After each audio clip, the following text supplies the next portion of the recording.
What is my destiny? It's this. It's win every battle. It's being with you in your car or in your living room, in your office, on your computer, and developing this rapport with just you and me.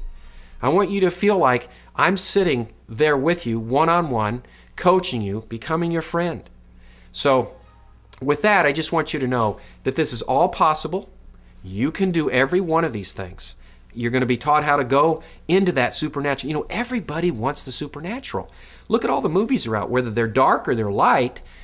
Everybody wants to go there. Why? Because you were created with a piece in your being, in your heart, that has to be fulfilled. And it can only be fulfilled by the supernatural. So it was created there by your Creator, God, and it has to be fulfilled.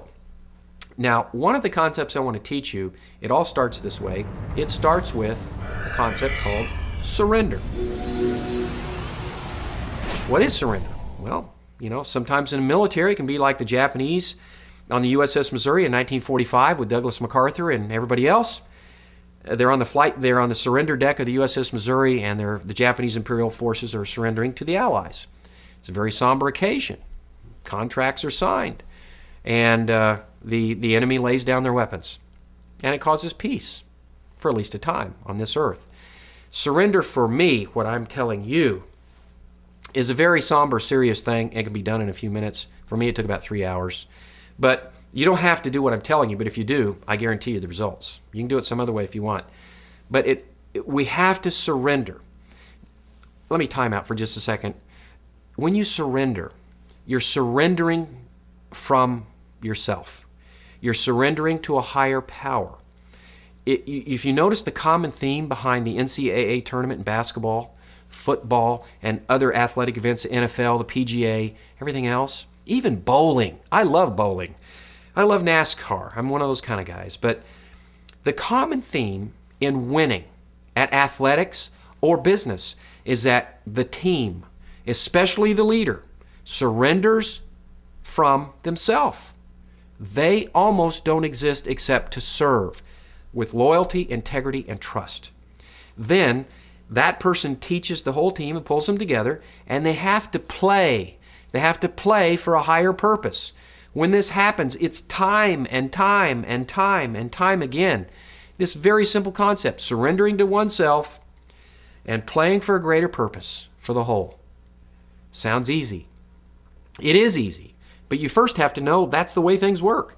If you want to win in your business, if you want to win in athletics, if you want to win in your relationships and your finances, that has to happen. So the first thing I want to teach you here is surrender. How do you do it? Well, I guarantee you again, if you do what I did, it will work. There's other ways to do it too. What I did, I was watching a documentary on TV. I was just flipping channels. We have a big screen. And I saw this documentary on this religious channel. And it was King David. You know, it's Solomon's dad, the great-great-great-grandfather of Jesus. Anyway, he was beloved by his Creator, God. And God loved him. But he had done something really terrible. Even though he was an awesome guy, he actually committed adultery and murder. And two bad things.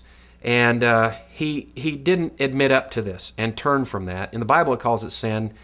I just call it turning away and turning your eyes back home to your Creator. All right? He didn't do that. He tried to hide it, and he was in such pain. Some of you are in this pain because you've done things that nobody knows about but you. Well, I have news for you. Good news. Your Creator knows you did it, and He's willing to forgive you. Whoa. So how that works is when you ask for forgiveness, and this is, frankly, there's only one way, and I'll get to that, but when you do, He can only see two things. That's how powerful He is. He sees the good stuff, and He sees the things you've asked for forgiveness for. Nothing else. Instantly. Okay? So what I did when I surrendered, I didn't plan this, I just did it. I went into my closet. It's a pretty big closet, carpeted floor, and I went in and I went on my face and put my arms out, and I just talked to God and told Him I just spilled my guts. Believe me, when you spill your guts, He can take it. And He's not out to get you. If He was out to get you, He would have already gotten you. He knows everything about you. He knows everything you've done. He knows everything you should have done that you didn't do. And He knows what you're thinking right now. He knows you're watching this video. That is cool. So I went in, I spilled my guts, I told Him everything I'd done wrong, and I asked Him to forgive me. I told him everything I didn't do that I should have done, and I asked him to forgive me. Then I talked to him about the future. I talked to him about the past. I talked to him about when I was a little kid. I talked to him about when I'm going to be old and all the things I want. It was unbelievable. And you know what's really cool? Prayer is when you're talking to your Creator. And this is what boggles my mind. Most people, if they pray, it's one way. That's not prayer. Prayer is transmitting and receiving. In the radio business, that's called a transceiver. You transmit and receive. Most people, when they pray, they're just transmitters. They transmit, they pray, they pray, they pray, they pray. And even deacons in churches, even pastors, even priests, they pray, and if you get to know them and you talk to them, they are so frustrated because it appears that their prayers are not getting answered. And there's really good reasons for that I'll teach you a little now and a lot more later. But praising, this is hold on to yourself here. Again, remember I'm a business person, but praising your Creator is the most powerful thing you can do for Him. He says He inhabits the praises of His people. Is that unbelievable? So if you praise Him, He then must come from the supernatural fourth dimension, come through that curtain and come and be with you. It's what He says. And I've experienced it every time. And some of you say, man, I'm in such trouble. I'm so oppressed. I'm in such difficult circumstances. I can't even open my mouth. I can't praise. Folks, if that's where you are, you must do this. The times when you want to praise your Creator, your Maker, the least, you just say, I can't do it right now. I just feel too terrible. It's awful. You don't understand, Mike. Yes, I do understand. You see, the times, like I was saying, the times that we want to praise Him the least is the times when the forces of darkness, hang with me, come on, when the forces of darkness are oppressing and depressing you. When you're oppressed and it feels heavy and dark around you, it's not something's just happening. Something very specific is happening. The forces of darkness, while I'm on this topic, they want to do three things. They can only do three things: lie, kill, and destroy. Lie, kill, and destroy. They make Osama bin Laden look like your best friend in the first grade. They are very, very good at what they do. They know everything about you. They know every weakness you have. They know how to take advantage of your weaknesses. So when that heaviness comes around you and that oppression and the depression, which is all over, and you start praising your Creator. Now, if you say, Mike, hey, I don't want other people to know that I'm praying and I don't go to church and stuff, and because people around me, they're very sophisticated and they don't pray and they don't like to talk about God. Fine, that's okay. Do this in private. You don't have to telecast this to everybody. Just get in your car and do it. Do it in the bathroom. Do it at your home. Do it somewhere private. It works great, even when you're alone. You don't have to do it with a bunch of people. So the times when it's the most oppressive and the most depressing and the most hopeless, that's when you praise Him. And that's when He comes. And that's when that stuff has to leave. Because when He comes, that stuff cannot be there with Him. It must leave. Now, I know this is a really different way of looking at things, but hang with me here.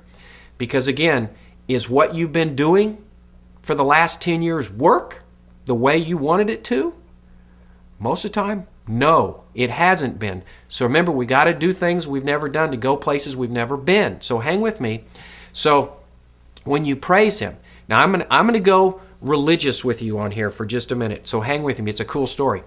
There's a guy or a creature called Lucifer, and he was the head of all the angels in heaven with God in the supernatural, okay? Pretend like this is Star Wars kind of thing. On that side, the other realm, okay? But he was the head angel. You know what he did? You know what his job was? His main job? His main job was praising God. He was a choir praise leader. That's what he did. And then he rebelled and he fell and he came into this dimension and he causes havoc. He can't do anything else.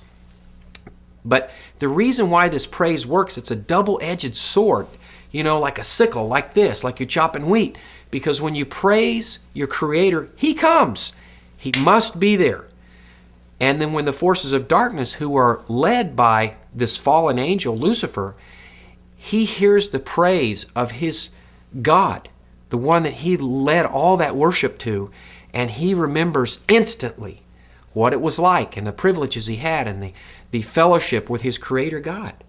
And he cannot stand that. This is a secret weapon that's not secret anymore.